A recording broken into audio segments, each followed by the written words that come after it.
Bismillahirrahmanirrahim. Assalamu alaikum viewers. I hope you are well. Viewers, this is Mohammad Fizan and topic is theorem of proportions. आज हम लोग theorem of proportions को discuss करेंगे. यहाँ पे आप लोगों को नजर आ रहा होगा जिसके 5 थ्योरम्स है, ठीक है, कि कैसे कंपोनेंट और डिविडेंडो हम लोग करते हैं, ठीक है, कंपोनेंट और डिविडेंडो, ठीक है. अब कंपोनेंट और डिविडेंडो में हमारे पास क्या सीन होता है कि हम लोग मतलब अगर आपके पास जो एक्सरसाइज आ रही है एक्सरसाइज 3.4, उससे पहले आप लोगों को ये थ्योरम समझना बहुत जरूरी है. ये थ्योरम्स आप लोगों को आगे तो समझा कि आपकी पूरी 3.4 कंप्लीट आपकी क्लियर हो जाएगी. 3.4 नहीं बल्कि 3.6 भी. अच्छा, ये कंपोनेंट और डिविडेंडो किस चीज में आपके लिए यूज होती है, मतलब आपका कॉन्सेप्ट क्लियर किस में करता है. अच्छा, सबसे पहले उससे पहले ये चीज समझ लें कि ये जो आपके पास invertendo, alternendo, componendo, dividendo, componendo और डिविडेंडो, ये वर्ड किस कंट्री है? लैटिन लैंग्वेज की ये वर्ड्स हैं, इन्वर्टेंडो, अल्टरनेंडो, ठीक है. ये 5 वर्ड्स ये आपके पास कुछ प्रूफ आपको देते हैं, मतलब कि आपके पास जैसे फॉर्मूला होता है ना, फॉर्मूले में वैल्यू पुट करते हैं और डायरेक्ट आपके पास क्वेश्चंस का आंसर निकल आता है. कोई भी आपके लिए मुश्किल, तो वो फॉर्मूला बनने से पहले भी क्या होता है कि उसके ऊपर पूरा रिसर्च हो चुका होता है और तब उसकी जगह उसके बाद वो फॉर्मूला क्या होता है आता है, ठीक है. तो वो बन जाता है इसका फॉर्मूला. तो उसके ऊपर पूरी रिसर्च की जाती है, पहले उसके left hand side equals right hand side की जाती है. तो फॉर्मूले पहले उसके ऊपर प्रूफ होते हैं.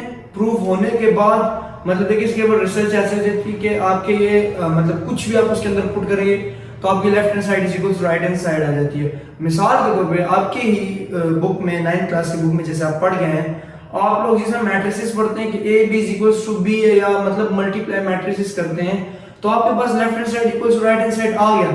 लेकिन वो कॉन्सेप्ट कहां से आपके पास आया? आपने सीखा पीछे फॉर्मूले से. यहां पे भी यही कॉन्सेप्ट है. और लेकिन ये नाम कुछ इस तरह के ना, ये लैटिन लैंग्वेज के वर्ड्स हैं. अल्टरनेंडो, ठीक है, इन्वर्टेंडो, अल्टरनेंडो, कंपोनेंडो, डिविडेंडो और कंपोनेंडो डिविडेंडो, ठीक है. वैसे डिविडेंडो ये मैं डिविडेंडो पता नहीं आदत सी होगी क्या क्या क्या डिविडेंडो. अब ये प्रूफ आप लोगों को समझने हैं. मिसाल के तौर पे आपको वो क्वेश्चन कहता है कि प्रूव दैट इन्वर्टेंडो, और मिसाल मैंने ये 5 एग्जांपल्स लिखे हैं, मैं इनको अभी प्रूफ करके भी दिखाऊंगा. First example, second, third, fourth and fifth, इनको हम लोगों ने इनके जरिए प्रूफ करना है, ठीक है. और उन्होंने आगे हमें एक इक्वेशन दी गई होगी या उन्होंने पूछा होगा कि इफ आपके पास अगर ये इक्वेशन है और उन्होंने आगे एक और इक्वेशन दी गई होगी इसके बराबर आप ला के दिखाएं, तो फिर आप लोग उसको कैसे लाएंगे?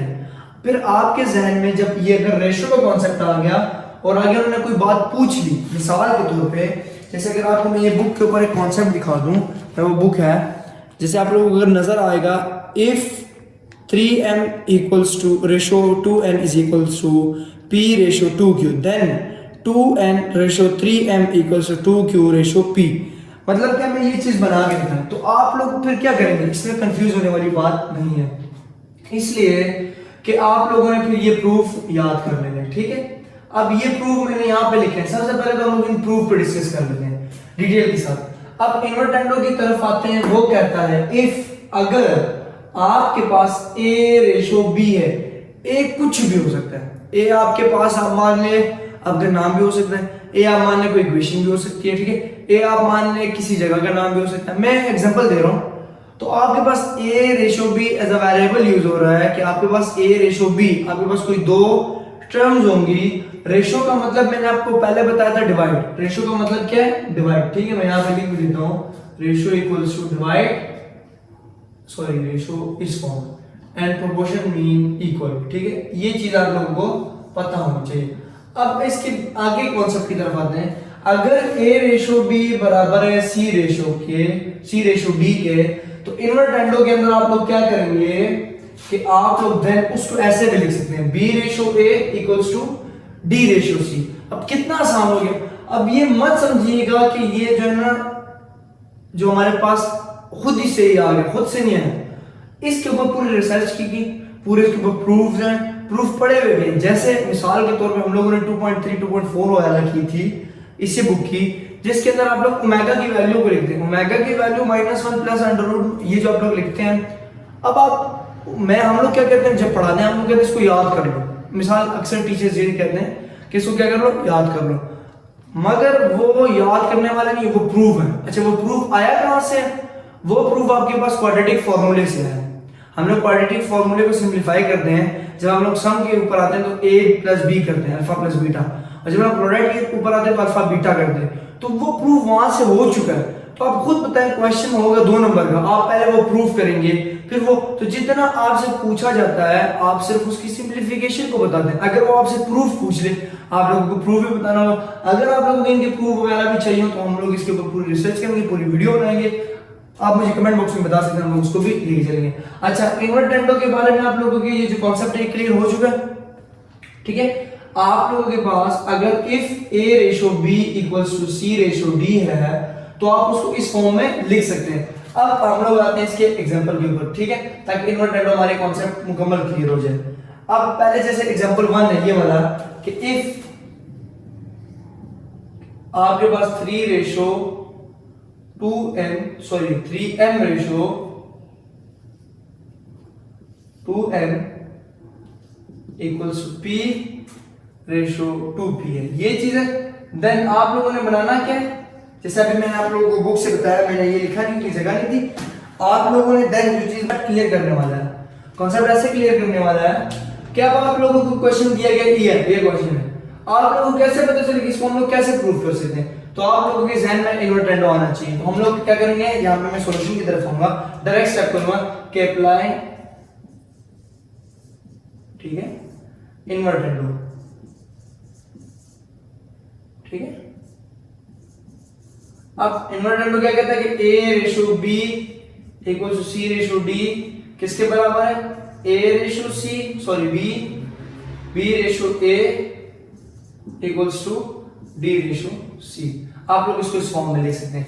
अब एक क्या चीज है, कॉन्सेप्ट क्लियर करने वाली बात है, a क्वेश्चन के अंदर फर्स्ट टर्म को देखें, इसको a का नाम देंगे, रेशो इसको b का नाम देंगे, इक्वल रेशो c और d, ये अब आपके पास इसी तरह रहेंगे, ठीक है। First a, second b, third c and fourth d। अब हम लोग इसको इस फॉर्म में लिखेंगे तो हम लोग कह सकते हैं कि पहले हम लोग क्या लिखेंगे b। अब b क्या है मेरे पास 2n, b 2n है, रेशो a क्या है 3m इक्वल टू d क्या है आपके पास 2p और रेशो आपके पास c क्या p। तो अगर आप लोग इसको देखें तो ये जैसे कि आपके पास आंसर आया है वो बिल्कुल जो हम लोगों ने चीज प्रूफ करनी थी उसके बराबर आ गया। अब ये इन्वर्टेंडो फर्स्ट हमारे पास अल्हम्दुलिल्लाह कॉन्सेप्ट क्लियर हो चुका है और आई होप आप लोगों को भी कॉन्सेप्ट क्लियर हो चुका होगा कि इन्वर्टेंडो हम लोग कैसे सॉल्व करते हैं। And the second is theorem of alternendo. अब थ्योरम ऑफ अल्टरनेटो क्या चीज है आपके पास, इसको भी समझ लेते हैं। इन्वर्टेंडो के अंदर कॉन्सेप्ट था a ratio b c ratio d then this, and alternendo के अंदर आपके पास आता है a ratio b equals to c ratio d। वही बात है, क्वेश्चन दिया गया होगा जैसे मैंने सेकंड एग्जांपल इसके लिए लिखी हुई है, तो अभी हम लोग इसको भी डिस्कस करेंगे। देन आप उसको कैसे लिख सकते हैं, a ratio c equals to b ratio d। अब अगर मैं थर्ड एग्जांपल को देखूं, ठीक है, यहीं पे हम लोग इसको सॉल्व करते हैं। थर्ड एग्जांपल के अंदर आप सेकंड सॉरी कि इफ, ठीक है, 3p प्लस 1 रेशो 2q, ठीक है, equals to 5r ratio 7s। अब उन्होंने क्वेश्चन के अंदर क्या चीज लिखी, मैं यहाँ पे लिख देता हूँ, ठीक है, आपको टाइटल में नजर आ जाएगा कि आपके पास ये किस चीज के बराबर है। मैं यहाँ से बता देता हूँ आपको, then prove that 3p plus 1 ratio 5r, ठीक है, एंड 2q रेशो 7s, ये चीज आ गई। एंड उसके बाद आप लोग अब इसको इस फॉर्म में कैसे लाओगे, सिंपल अल्टरनेटो का इक्वेशन लगा दो। अब a क्या है, ये कंप्लीटली a होगा, लेकिन जब तक रेशो नहीं यूज होगा आपके पास टर्म चेंज नहीं होगी। जब तक रेशो नहीं होगा आपके पास टर्म चेंज नहीं होगी, बेशक उसके अंदर साइन है, मल्टीप्लिकेशन है, जो कुछ मर्जी है। रेशो आ गया, उससे पहले a है, रेशो के बाद b है, इक्वल टू रेशो के बाद c है, रेशो d, ये चीज। अब a क्या है आपके पास 3p, हम लोग ये इस डायरेक्ट इसको कर लेंगे, ठीक है। a क्या है आपके पास 3p प्लस 1, क्या लिख सकते हैं, रेशो c क्या है 5r इक्वल्स टू, अब b क्या है 2q, रेशो d क्या है 7s। प्रूफ हो गया नहीं हुआ, कॉन्सेप्ट कितना आसान है। अच्छा, आई होप आप लोगों को अल्टरनेटो की भी समझ आ चुकी होगी। अब आते हैं इसके बाद कंपोनेंटों की तरफ। लास्ट जो सबसे इंपॉर्टेंट, देखिए इतना बेसिक से समझाने का मकसद ये कि हम लोग कंपोनेंट और डिविडेंडों को हम लोग इजीली क्या करें, क्लियर कर सके। सबसे इंपॉर्टेंट जो है वो कंपोनेंट और डिविडेंड है, बट कोई बात नहीं, आप लोग इन वर्ड्स को सीख लेंगे, आपकी नॉलेज में इजाफा हो जाएगा, ठीक है। आप लोग इसका सिला कहीं ना कहीं मिलेगा। आप लोग जो चीज सीखते हो ना, आप लोग इसको ऐसे मत समझो कि हम लोग ना बस ये सीख ले और हम लोगों ने सिर्फ पास करना है। अगर पास करने का मकसद है क्लासेस, तो वो लोग पैसों से भी करा लेते हैं। आप लोगों को सबसे पहले काम क्या करना है कि नॉलेज गेन करना है, सीखने का अमल करना है। जितना सीखेंगे जिंदगी में उतना आगे ग्रो करेंगे, ठीक है। अब आते हैं थ्योरम ऑफ कंपोनेंटो की तरफ, ठीक है। मैं इसको रिमूव कर देता हूँ, थ्योरम ऑफ कंपोनेंटो, ठीक है।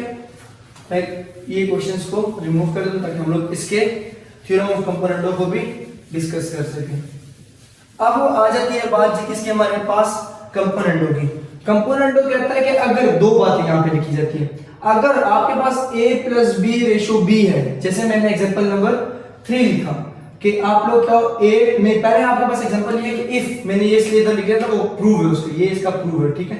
पहला इफ, अगर ये चीज हो, if a ratio b equals to c ratio d, तो आप लोग इसको लिख सकते हैं ऐसे, फर्स्ट ऐसे प्लस माइनस, फर्स्ट ये कि a plus b ratio b लिख सकते हैं, equal to c plus d ratio d लिख सकते हैं। अब समझने वाली बात है, आ जाते हैं एग्जांपल की तरफ ताकि आपको कंपोनेंट, और सेकंड में आप लोग ऐसे भी लिख सकते हैं, ठीक है। आपके पास दोनों प्रूफ्स हैं, मैं दोनों को डिस्कस करूंगा।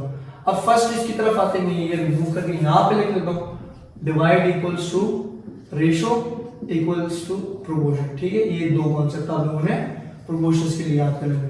अब आते हैं इसके पार्ट की तरफ। अब वो कहना क्या चाह रहा है क्वेश्चन के अंदर कि आप m+3 ratio n equals to p रेशो q माइनस 2। थर्ड एग्जांपल है आपके पास। अब सबसे पहले तो आप लोगों ने ये चीज चेक कर लेनी है कि ये क्वेश्चन जो आपको दिया गया है वो इस फॉर्म में है कि नहीं है। अब अगर देखा जाए तो ये हमारे पास इस फॉर्म में है, क्योंकि देखिए ये a है, ये रेशो है, ये b है, ये c है, ये साथ इक्वल भी है और रेशो d है, तो वो फॉर्म है, ठीक है जी। अब फर्स्ट प्रूफ की तरफ आते हैं। फर्स्ट प्रूफ में हम लोग, अब ये प्रूफ ऐसे नहीं है, प्रूफ ऐसे कि हमसे वो पूछेगा, देन आप इसको इस फॉर्म में लाएं। दो फॉर्म हो सकती है इन दोनों, तो आपको जहन में डायरेक्ट क्या आना चाहिए, कंपोनेंटो, ठीक है। फर्स्ट क्या है, a plus B ratio b equals to c plus d ratio d। अब a में लिखूंगा जी m+3, ठीक है, और b मेरे पास क्या है a प्लस बी। अब a ये प्रॉपर है m+3, ठीक है, और साथ प्लस b आपके पास क्या है n और रेशो b। अब b क्या चीज है फिर n, ठीक है। अब c plus d, c p है, प्लस d क्या है q माइनस 2, और रेशो का मतलब है डिवाइड, तो मैं डायरेक्ट डिवाइड में लिख रहा हूं, इधर जगह कम हो गई है, रेशो में डिवाइड, मतलब यहाँ पे रेशो आएगा और साथ ये आ जाएगा q माइनस 2। अब आप इसको ऐसे लिख सकते हैं m+3 plus n divided by n equals to p plus q minus 2 divided by q minus 2। तो ये इसका आ गया फर्स्ट प्रूफ, ठीक है। आप इसको इस फॉर्म में कन्वर्ट कर लेंगे, आपको इसी तरह की फॉर्म बोलेगा, लेकिन वो यहाँ पे जो क्वेश्चन यूज करेगा वो सिर्फ और सिर्फ रेशो यूज करेगा, मतलब बोलेगा रेशो। तो रेशो का मतलब क्या होगा आपके पास n, तो डिवाइड के फॉर्म में क्या आ जाएगा n। अब इसकी सेकंड एग्जांपल की तरफ आते हैं, ठीक है। सेकंड एग्जांपल में तो समझने वाली बात है कि वो कह रहा है a रेशो b a। अब प्रूफ क्या है कि a ratio a plus b equal to c ratio c plus d, ठीक है। a आपके पास क्या है m+3 रेशो a, फिर क्या है m+3 प्लस b आएगा साथ b क्या है n इक्वल्स टू c क्या है p, ठीक है, रेशो p प्लस d क्या आपके पास q माइनस 2। अब इसको हम लोग सिंप्लीफाई कर लेंगे, m+3 रेशो में divide m+3 plus n equals to p ratio में divide p plus q minus 2। तो आप अगर देख सकते हैं दोनों का रेसिप्रोकल चेंज हो गया, तो ये हो जाएगा कंपोनेंटो। क्या हो जाएगी ये कंपोनेंटो। सो आई होप आप लोगों को थर्ड भी समझ आ चुका होगा। तो आहिस्ता आहिस्ता हम लोगों का कॉन्सेप्ट क्या हो रहा है, क्लियर हो रहा है। मैं कहता हूँ कि आप लोगों को सिर्फ कॉन्सेप्ट क्लियर होने चाहिए ना, तो दुनिया का जैसा मर्जी क्वेश्चन आ जाए ना, आप लोग उसको सिंप्लीफाई कर पाएंगे। बस आपके कॉन्सेप्ट्स क्लियर होने चाहिए, आपको पता होना चाहिए कि ये चीज ऐसे हो सकती है। मैं मिसाल दे दूंगा, लास्ट में हम लोग इस चीज़ पर बात करेंगे कैसे हम लोग कोई भी कॉन्सेप्ट क्लियर कर सकते हैं। अब आते हैं लास्ट पार्ट की तरफ, थ्योरम ऑफ डिविडेंडो। अब डिविडेंडो हम लोग कैसे करेंगे ये भी देख लेते हैं, बड़ा ही आसान है जी। आई होप आप लोग जो है सीख रहे होंगे।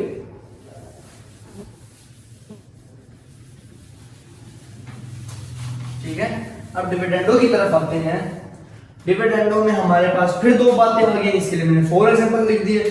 फॉर एग्जांपल में क्या कहती है कि भाई आप क्या करें, इफ अगर आपके पास m+1 है और रेशो n-2 है, अब ये दोनों टर्म्स है, रेशो आ गई, a रेशो b हो गया, तो आप लोग इक्वल की फॉर्म में लाएं।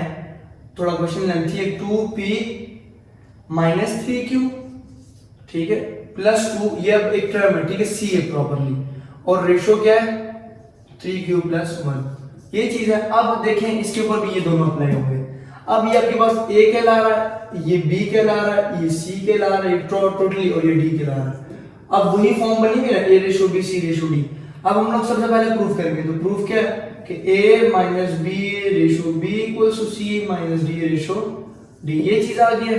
अब बस ये फॉर्म इसके लिए, ठीक है। अब हम लोगों ने इसको इस फॉर्म में लिखना है, मैं एक ही सॉल्व करूंगा, नेक्स्ट ये वाला आप लोगों को खुद करना है, ठीक है, आपका टेस्ट हो गया। a - b, अब a - b लिखेंगे तो ये a है और ये b है, तो a हम लोग लिखेंगे m+1 माइनस b, क्या चीज है आपके पास n-2, तो -2 की वजह से +2 हो जाएगा, क्योंकि ब्रैकेट के बाहर क्या है माइनस है, और b के अंदर वाले साइन क्या हो जाएंगे चेंज। रेशो फिर क्या कह रहा है कि b के बराबर, तो n-2। अब आगे इक्वल c किसके बराबर है, मैं यहां पे लिखूंगा 2p - 3q + 2, ये चीज आ गई, ठीक है। अब -d लिखूंगा मैं, प्रॉपरली इसको बता के इधर लिखूंगा, बहुत लेंथी हो रही है, ठीक है।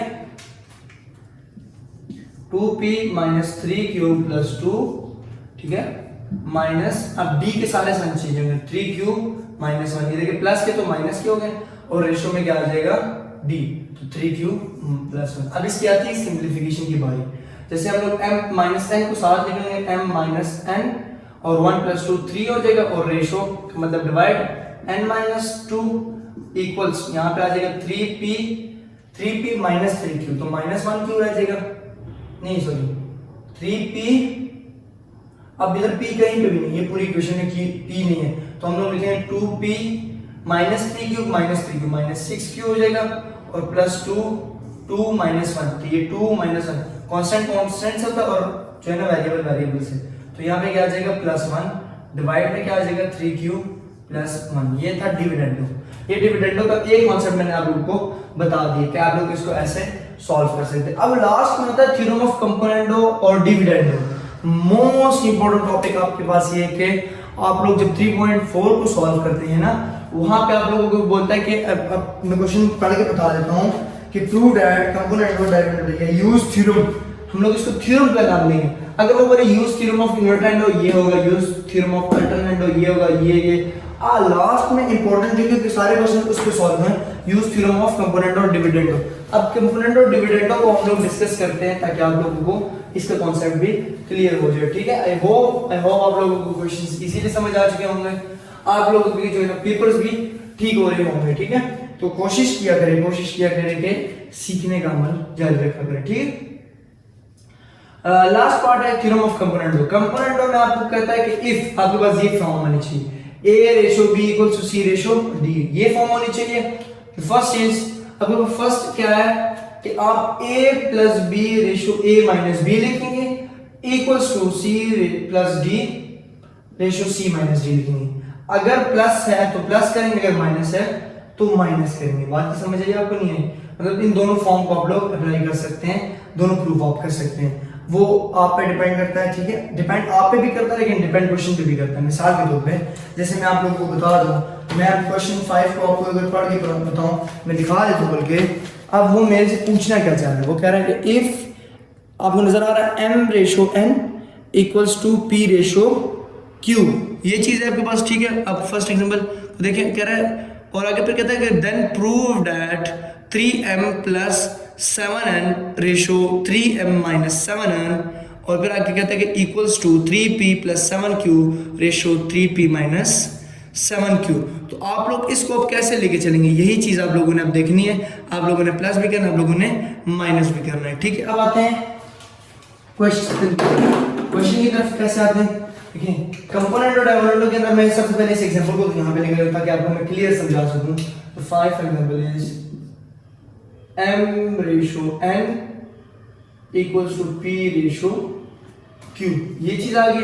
अब m/n हम लोग जो है ना ये प्रूफ भी लगा सकते हैं a + b, और ये भी लगा सकते हैं, दोनों ठीक है। मैं फर्स्ट वाले पे अप्लाई करूं, आप सेकंड पे अप्लाई करना तब भी आंसर ठीक है, ठीक है। वो कह रहे हैं कि a + b ratio a - b equals to c + d ratio c - d, ये चीज है। आप लोग इसको इस फॉर्म में लिख सकते हैं, ठीक है। सबसे पहले आपके पास शर्त ये है कि आपके पास जो क्वेश्चन है वो इस फॉर्म में होना चाहिए। a रेशो, तो हमारे पास a m है, b n है, इक्वल है c a और d है। अब हम लोग इसको प्रूव करते हैं, ठीक है।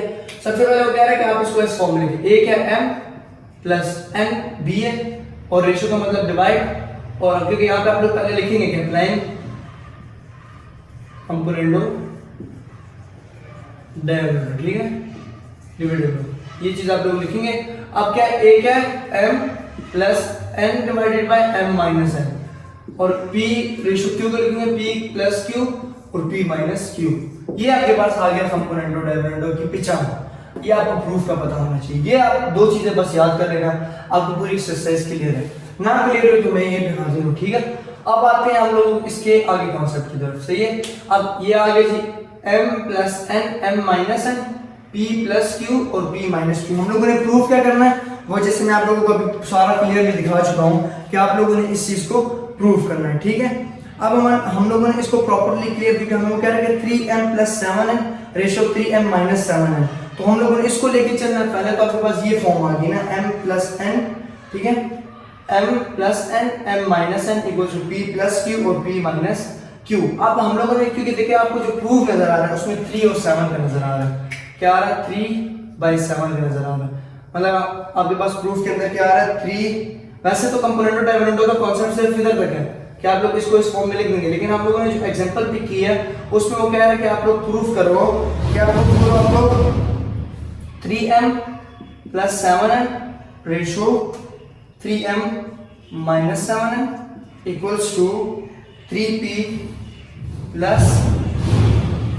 7q रेशो, नीचे लिख लेता हूँ 3p - 7q।